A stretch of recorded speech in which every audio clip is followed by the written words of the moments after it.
అహంకారమా ఏదో తెలియదు కానీ అన్ని విధాలుగా తెలంగాణలో వాళ్ళ హయాంలో ఇరిగేషన్ శాఖ నీటి కేటాయింపుల్లో తీవ్రమైన నష్టం జరిగింది. కొన్ని విషయాల్లో కోలుకోలేని నష్టం జరిగింది. మరి ఐ మీన్ స్టాండింగ్ ఎగ్జాంపుల్ ఏంటిది? మనందరి జీవితాలు, మన పిల్లల జీవితాలు, వాళ్ళ పిల్లల జీవితాలు తాకట్టు పెట్టి 1,00,000 కోట్లు అప్పు తీసుకొచ్చి high cost, high interest, short tenure loans తీసుకొచ్చి 1,00,000 కోట్లు తీసుకొచ్చి కాళేశ్వరం ప్రాజెక్ట్ కడితే అది స్పష్టంగా ఇప్పుడు ఎవరిని అడిగినా అది ఫాల్టీ డిజైన్, ఫాల్టీ కన్స్ట్రక్షన్, మరి ఫాల్టీ మెయింటెనెన్స్ స్పష్టంగా వస్తుంది. అంటే వాళ్ళ టైంలో కట్టింది వాళ్ళ టైంలో కూలిపోయింది. దట్ ఇస్ అ సింబల్ వాళ్ళ యొక్క ఇరిగేషన్లో వాళ్ళ టైంలో పనితీరుకు అది ప్రతిబింబంగా నేను భావిస్తున్నాను. తెలంగాణ ప్రజలు కూడా భావిస్తున్నారు. అయితే ఆ తర్వాత కూడా నేను చూసానంటే సరే మేము కూడా డిసెంబర్ 7, 2023లో ఈ శాఖ బాధ్యతలు వహించి ఆ తర్వాత క్రమక్రమంగా మా అవగాహన పెంచుకుంటూ సరే గతంలో ఏం జరిగింది, మేమేం చేయాలనే విషయాన్ని మరి పెంచుకుంటూ పోయాము. నేను స్టడీ చేస్తే, డీప్గా స్టడీ చేస్తే మీకు కొన్ని విషయాలు చెప్తున్నాయారా, అసలు వాళ్ళు ప్రతి విషయంలో టోటలీ అసలు మరి అవగాహన లేకనా, అసమర్థతనా, లేకపోతే ఆలోచన లేకనా నాకు తెలియదు కానీ చాలా తీవ్రమైన నష్టం చేశారు. మేము వచ్చినాక ఆ నష్టంలో కొంత పూర్తి చేయడానికి ప్రయత్నంలో కూడా వాళ్ళు తట్టుకోలేకనో ఓర్వలేకనో మరి లేదా పవర్ పోయిందని ఇంకా కోలుకోక ఏదో అడుగులో మాట్లాడుతున్నారు.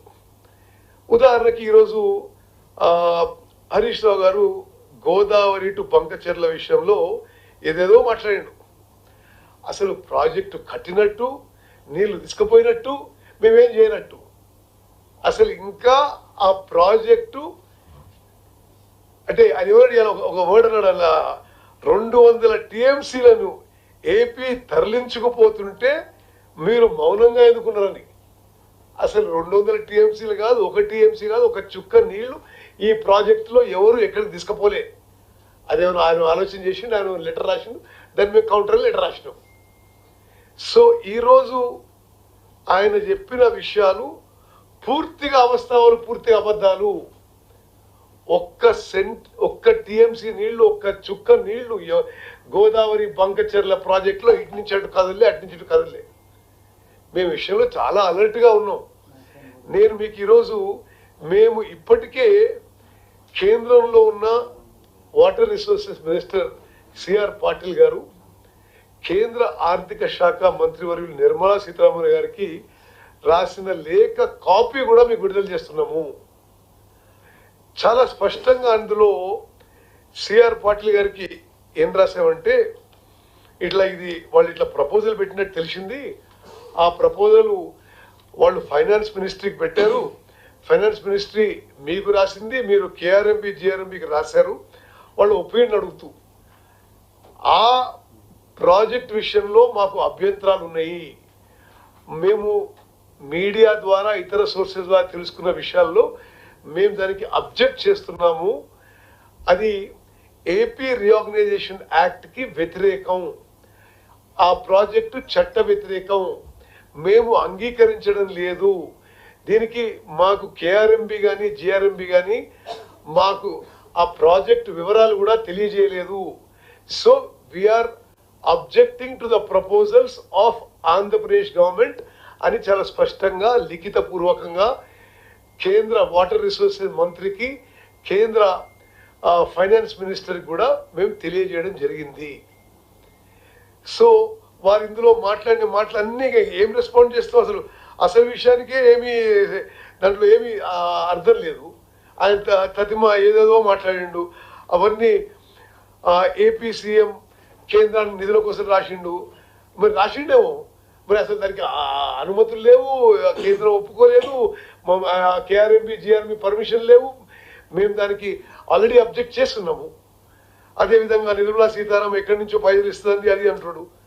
మరి నిర్మలా సీతారామన్ గారి మనసులో ఉన్న మాట వీరికటి తెలుసుకున్నది. కానీ మరి మేమైతే స్పష్టంగా నిర్మలా సీతారామన్ గారికి కూడా ఈ ప్రాజెక్ట్కి మా అభ్యంతరాలు ఉన్నాయి, ఇది ఏపీ రీఆర్గనైజేషన్ యాక్ట్కి వ్యతిరేకం, ఇది ప్రాజెక్టు ఇల్లీగల్ అవుతుంది, దీనికి నిధులు కేటాయించొద్దు అని స్పష్టంగా నేనే లెటర్ రాసిన. ఆ లెటర్ కాపీ కూడా మీకు విడుదల చేసిన. ఓకే, సో ఒకటి, దీంట్లో ఏమీ వాస్తవం లేదు. రెండో విషయం మిత్రులకు మీకు తెలియాలంటే, వాస్తవంగా తెలంగాణ మంచి కోరిన ఏ వ్యక్తి, ఏ రైతు కూడా వాళ్ళ హయాంలో చేసిన పనులని ఏకీభవించారు కాదు, వాళ్ళు తీవ్రంగా ఖండిస్తారు. నేను ఈ కొన్ని విషయాలు శాసనసభలో అప్పుడు వైట్ పేపర్ ప్రజెంట్ చేసినట్టు మళ్ళీసారి మీకు ఎందుకు గుర్తు చేస్తున్నా, మా హయాంలో మరి మేము తెలంగాణ యొక్క హక్కుల కోసం పోరాడుతున్నాం, మీరు చేసిన పొరపాట్లని సరిదిద్దడానికి ప్రయత్నం చేస్తున్నాం. 10 ఏళ్ల తర్వాత వాళ్ళు 10 ఏళ్ళు అధికారంలో వచ్చిండ్రు, మేము 1 year అయింది. 1 yearలో 4-5 నెలలు పార్లమెంట్ ఎలక్షన్స్లో పోయినాయి. మేము Krishna disputes water tribunal 2 Brijesh tribunal దగ్గర నేనే హాజరై, బహుశా భారతదేశంలో ఏ రాష్ట్రంలో ఎక్కడ కూడా ఒక వాటర్ డిస్ప్యూట్స్ ట్రిబ్యునల్లో ఇరిగేషన్ మంత్రి స్వయంగా హాజరు కాకపోయిండొచ్చు. ఎన్నడూ కూడా కేసీఆర్ గారు కానీ హరీష్ రావు అటెండ్ కాలే.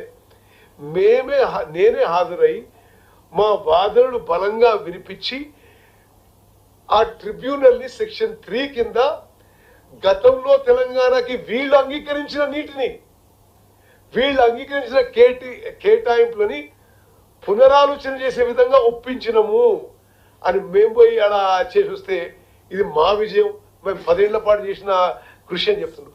10 ఏళ్ల పాటు ఏం చేసినా ఒకసారి మీకు డేట్స్ అండ్ టైం అండ్ డాక్యుమెంట్తో సహా ఇస్తా.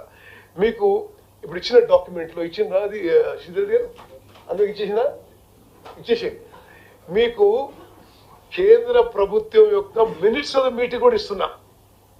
ఏ విధంగా వీళ్ళు తెలంగాణకి ద్రోహం, అన్యాయం, దగా చేసినారు అంటే 2014 2 జూన్ వీళ్ళు అధికారంలో వచ్చిండ్రు. అప్పుడు కృష్ణా నది జలాల division of water between Andhra and Krishna కేంద్ర ప్రభుత్వ చర్చలు జరిగినాయి. ఆ నెక్స్ట్ స్లైడ్. అయితే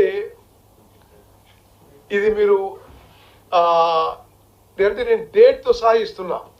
18th 19th June 2015 తెలంగాణ నుంచి ప్రిన్సిపల్ సెక్రటరీ ఎస్కే జోషి హాజరైనరు.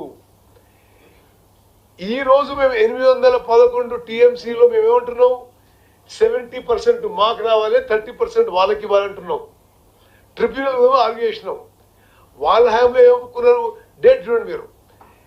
18-19 జూన్లో వాళ్ళు హాజరైన మీటింగ్లో వాళ్ళు తెలంగాణకి 299 సరిపోతాయి, ఆంధ్రాకి 512 టీఎంసీ ఇచ్చుకోండి అని చెప్పి తెలంగాణ ఇంట్రెస్ట్ పర్మనెంట్గా డ్యామేజ్ చేసింది ఆనాటి ముఖ్యమంత్రి, ఆనాటి ఇరిగేషన్ మంత్రి అని చెప్పి నేను మనవి చేస్తున్నా. KWDT 1 ప్రాజెక్ట్ వైజ్ అలొకేషన్ చేయలే, ఎన్ బ్లాక్ చేసిండ్రు. వీళ్ళు దాన్ని ఉపయోగించుకొని మనకి ఎక్కువ వాటా అడగాల్సింది పోయి తక్కువ వాటా అడిగిన వీళ్ళు. ఎంత తీవ్రమైన నష్టం ఇది, ఎంత తెలంగాణకి ఎంత మోసం జరిగిందో ఆలోచన చేయండి. మీడియా మిత్రులకు నేను ఏమన్నా చేస్తుంటే, దయచేసి నేను చెప్పే విషయం మీరు జాగ్రత్త విని మీరు కూడా అర్థం చేసుకొని ఈ సబ్జెక్ట్లో మళ్ళీ ఏమంటే నన్ను అడగండి. కానీ ఆయన ఇది అన్నాడు ఈయనడు కాదు, మేము చెప్పింది నిజం, వాళ్ళు చెప్పింది అబద్ధం. సో ఆ కవరేజ్ కూడా అట్నే ఉండాలని చెప్పి కోరుకుంటున్నా. సరే, అయితే తెలంగాణకి వాస్తవంగా కృష్ణా నదీ జలాల్లో 70% కేటాయించాలి. ఎందుకు? ఏ నదీ జలాలు కేటాయించినా it is based on catchment area, it is based